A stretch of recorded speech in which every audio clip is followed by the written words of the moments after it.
overstretching or exaggerating the poses might also give a notion of greater force applied, so that must also be kept in mind here.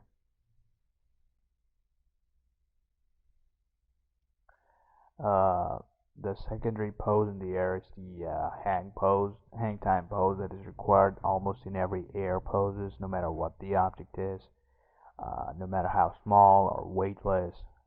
It'll have its hang time accordingly, unless the medium is gravity or blank space.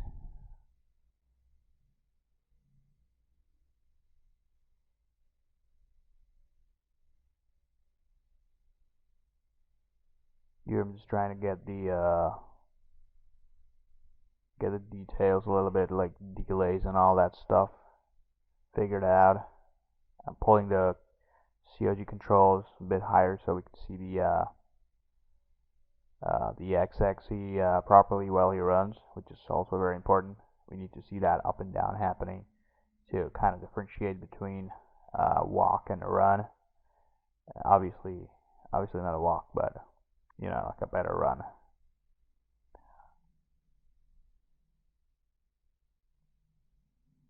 Okay, I think I need to add a bit of a breakdown pose right in here.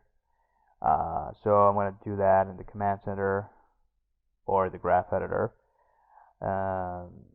Actually, it's called a graph editor, not the command center. I call it because it looks like one, filled with so many complicated switches and levels. Anyways, yeah, let's change this default pose from here to this. Pull it down a little bit, move the leg a bit up, rotate it. Okay, that looks fine.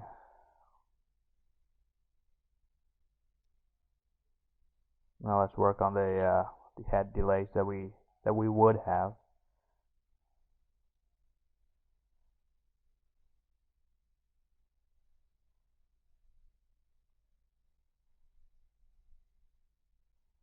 These also can be done later on, like while polishing it out, but I tend to do them in the blocking phase itself because that kind of helps me later on. Alright, that looks fine right now. That last pose needs a little bit of improvement, but overall it looks fine.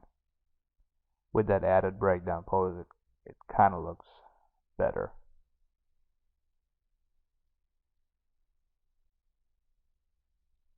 Shift a little bit of timing here.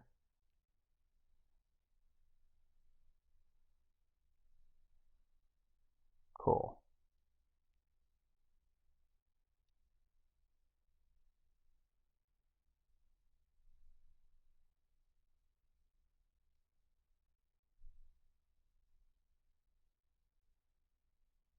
I'm keeping probably like 2 frames for, like the run cycle, 2 frames each.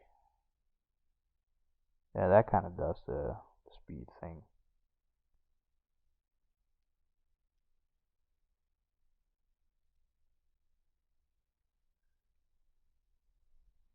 Go ahead and step it out. Alright.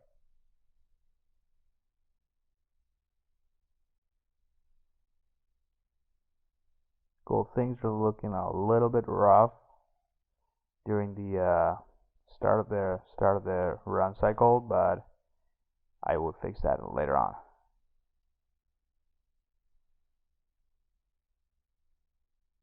Let's go ahead and work on the next pose here that we're gonna need, which is obviously the attack pose, which is gonna be in the left side here, right here. So his position is gonna be inside the square. So what I'm gonna do is I'm just gonna go ahead and start moving this 3 controls, basically both the leg controls and the center of gravity. So I'm going to put this down here in the ground so that he can place his leg and rotate the upper body torso So it kind of gives a feel of pure power that's been used, while attacking.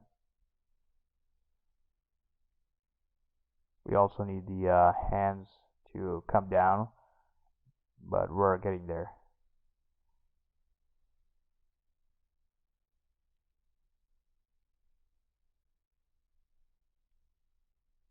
The head is still in delay. We're going to add a pose later on to kind of settle down the head, but right now we're just going to put it in delay. And this is the hand pose that we need for the spear strike.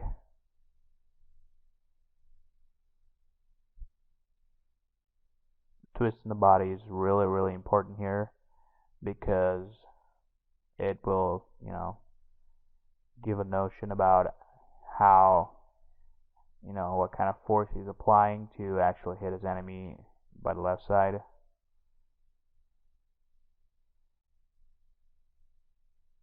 So I'm just going to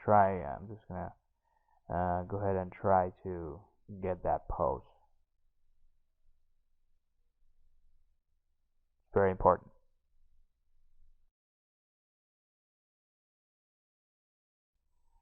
These small details are really necessary at times of blocking, because when we're working on this planning process, we remember that, oh, I should have made this in the blocking process itself. Now I have to shift all those countless keys, so the more the detail blocking, the better.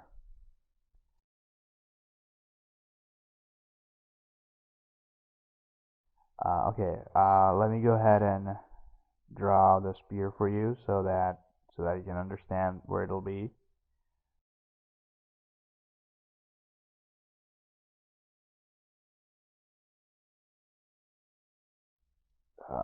Let me position it correctly.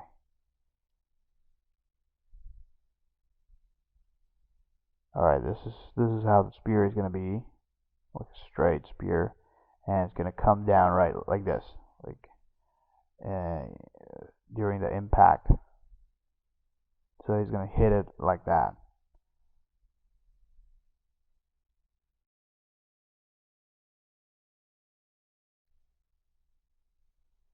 I'll fix some of these hand poses now, because we need to make sure that the spear gets fit in the hand right away, without fixing much later when the spear comes in. We're gonna have to add some of the breakdowns here from the final hang pose to the attack pose here.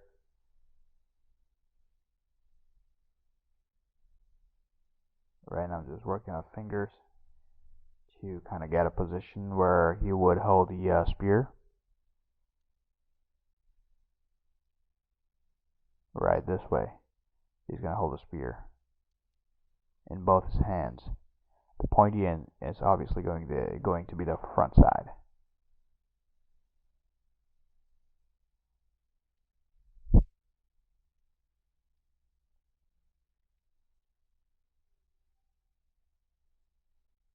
When you put that hand a bit down, it shows even more impact.